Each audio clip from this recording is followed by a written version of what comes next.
सभी सुंदर साथ को कोटान कोट प्रेम प्रणाम। सुंदर साथ जी, पिछली वीडियो में हमने श्री सनंद ग्रंथ के प्रकरण 20 की 45 तक की चौपाई का पाठ पूर्ण किया। आज हम आगे की चौपाइयों का पाठ करेंगे। सुंदर साथ जी, अगर आपको यह वीडियो अच्छा लगे तो प्लीज़ लाइक करें, कमेंट करें और जो भी सुंदर साथ आपके साथ जुड़े हुए हों उन सबको भी यह वीडियो अवश्य शेयर करें। सुंदर साथ जी, जिन्होंने अब तक हमारे इस चैनल को सब्सक्राइब नहीं किया वे प्लीज़ इस चैनल को सब्सक्राइब कर दें ताकि आने वाले नए वीडियो का नोटिफिकेशन आपको तुरंत मिल जाए। पुरुष प्रकृति काल की ईश्वर महाविष्णु उन्मान ये सब इमाम खोलसी करसी जाहिर मायने कुरान। पुरुष प्रकृति काल ईश्वर महाविष्णु आदि की व्याख्या लोग अनुमान से करते आए हैं। इनके रहस्यों का स्पष्टीकरण करते हुए सतगुरु कुरान के अर्थ खोलेंगे।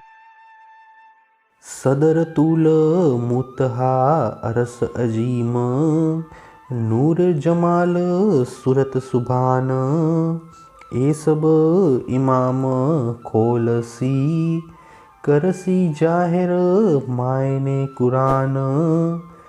अक्षरधाम परम धाम तथा परब्रह्म परमात्मा का देदीप्यमान स्वरूप का स्पष्टीकरण करते हुए सतगुरु ही कुरान के अर्थ खोलेंगे। नूर पार नूर तजल्ला पहुँचे रसूल रूह अल्लाह हजूर ये सब इमाम खोलसी जो दोनों किया मजकूर। नूर यानी अक्षर से पर, नूर तजला यानी अक्षरातीत के पास श्यामा के सूरत स्वरूप रसूल पहुँचे हैं। उन दोनों ने जो वार्तालाप किया इन सब रहस्यों को सतगुरु खोलेंगे। क्यों नूर तजल्ला क्यों कर वतन खसम खोलसी मायने इमाम खातर मोमिन हम। नूर यानी अक्षर ब्रह्म, नूर तजला यानी अक्षरातीत पर ब्रह्म और खसम वतन यानी परम धाम का क्या स्वरूप है, इन सब का स्पष्टीकरण हम सब ब्रह्म आत्माओं के लिए सतगुरु करेंगे। 14 तबक की बात जो सो तो कहसी सकल जहान पर लैलत कदर मेहंदी बिना क्यों खुले मायने कुरान। 14 लोकों की बात तो सारी दुनिया करेगी किंतु महिमावान रात्रि का रहस्य तथा कुरान के गूढ़ अर्थ सतगुरु के बिना कौन खोलेगा। ए जो पूछे मायने खोल दिए कदी सोए तो इनसे 14 तबक में क्यों कर कजा होए। कुरान में इस प्रकार पूछे गए रहस्यात्मक प्रश्नों का स्पष्टीकरण संभवतः तो उसी समय हो भी जाता किंतु रसूल के द्वारा 14 लोकों में सही निर्णय कैसे हो सकता। लुगे लुगे के मायने जो कोई निक से बोल एक जा तब हो वही जब दीजे मायने सब खोल। कुरान तथा अन्य धर्म ग्रंथों में जो कुछ भी कहा गया है उनके एक एक शब्द का अर्थ जब सतगुरु के द्वारा स्पष्ट होगा तभी सही रूप से संसार को न्याय प्राप्त होगा।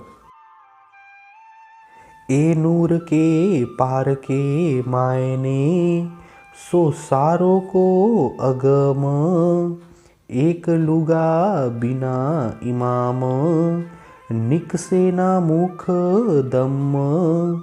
अक्षर के पार अक्षरातीत का रहस्य अभी तक सबके लिए दुर्गम था।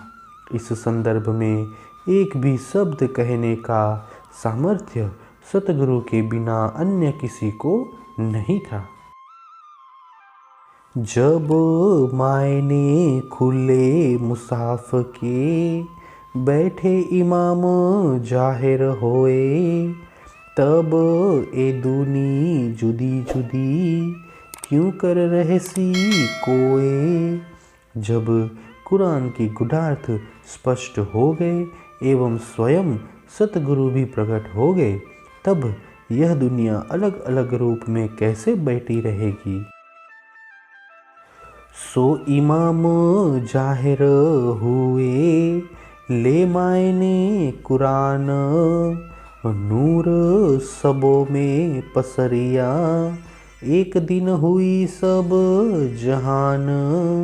कुरान के उन गूढ़ अर्थों को लेकर सतगुरु प्रकट हो गए हैं। अब तारतम्य ज्ञान का प्रकाश सर्वत्र फैल गया। पूरी दुनिया एक ही विश्व धर्म में सम्मिलित हो गई। ए तो करी इशारत, पर बहुत बड़ी है बात, नूर बड़ो इमाम को, सोया मुख कहो न जात। यह तो मात्र संकेत किया है, वस्तुतः यह बात बहुत ही बड़ी है। सतगुरु प्रदत्त तारतम्य ज्ञान की महिमा बहुत बड़ी है, उसका वर्णन इस मुख से नहीं हो सकता है।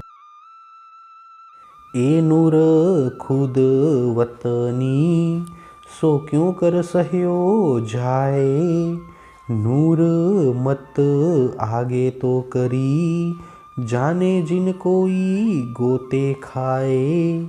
यह तारतम्य ज्ञान साक्षात परम धाम का ज्ञान है, उसे हर कोई कैसे समझ सकता। इसीलिए अक्षर की बुद्धि को आगे किया, ताकि उसे समझने के लिए किसी को भी गोते खाना न पड़े। इमाम आए तब जानिए, जब खोले मायने कुरान, तब जानो आखर हुई, सुख दिया सब जहान। रसूल ने कहा था कि जब कुरान के ये गूढ़ अर्थ स्पष्ट हो जाएंगे, तब समझना कि सतगुरु आ गए हैं।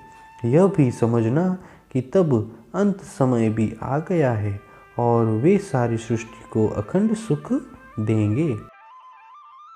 आद करके अव्वलो, पर्दा न खोल्या किन्न, सो बरकत मेहंदी मोहम्मद, खुल जासी सब जन्न। आरंभ से लेकर अभी तक किसी ने भी अज्ञान का आवरण दूर नहीं किया, अर्थात धर्म ग्रंथों के गूढ़ रहस्य को नहीं खोला। सतगुरु के पास ही यह क्षमता है कि उनके द्वारा ये सब रहस्य सबके लिए स्पष्ट हो जाएंगे। लोक जाने ज्यों और है, ए भी फुरमान तिन रित, पर दिल के अंधे ना समझही, ए फुरमान शब्दातीत। सामान्य लोग इस आदेश को भी अन्य नियमों की भांति साधारण समझते हैं, परंतु अंतर्दृष्टि विहीन ये लोग नहीं समझते कि यह शब्दातीत परब्रह्म का आदेश है। ये कागद नहीं फरेब का, और कागद सब छल, अब ही इमाम देखा वही, रसूल किताब का बल। यह ग्रंथ मायावी अन्य ग्रंथों की भांति नहीं है। अब इमाम रसूल के इस ग्रंथ की क्षमता को तत्काल स्पष्ट करेंगे। प्रकरण 20 चौपाई 565। साथ जी, इसी के साथ श्री सनंद ग्रंथ का प्रकरण 20 पूर्ण होता है। आगे के वीडियो में हम आगे के प्रकरण का पाठ करेंगे। सुंदर साथ जी, अगर आपको यह वीडियो अच्छा लगा हो तो प्लीज़ लाइक, कमेंट, शेयर और सब्सक्राइब अवश्य कर दें। प्रणाम जी।